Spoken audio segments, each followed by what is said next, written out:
Yes, be ready. Start.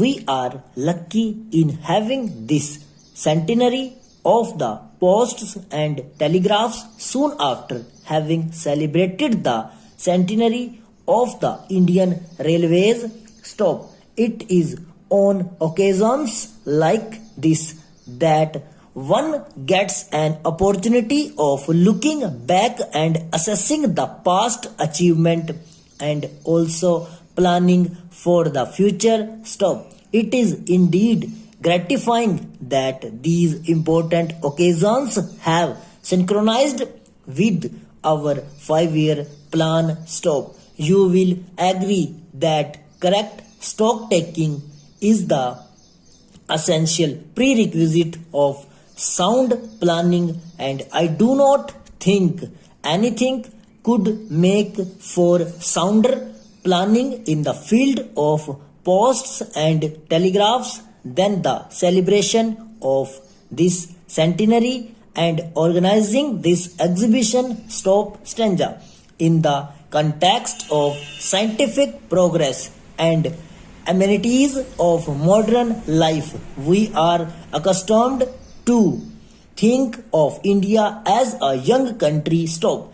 The fact that we became masters of our affairs at home only 6 years ago tends to confirm this impression stop. In reality, this impression is an illusion to allay which it will be necessary to know the facts about the growth and development of telecommunications in India stop.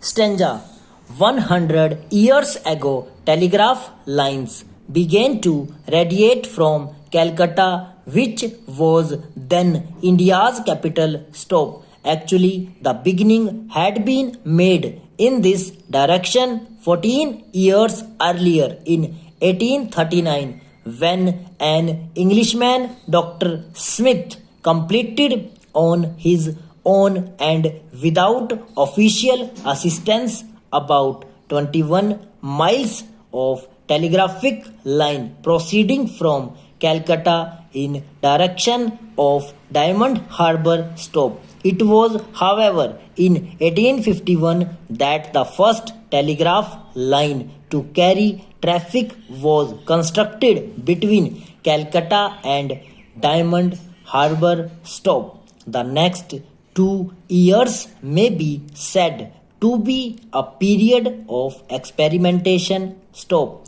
Towards the end of 1853, the experimental stage ended and countrywide expansion of telegraph traffic was planned stop. The first line to be taken in hand was between Calcutta and Agra in November 1853 stop. Since then, our telegraph services have gone on expanding in all directions stop. Stanza. There are not many countries in the world which could trace back in the history of their channels of communications so far back stop.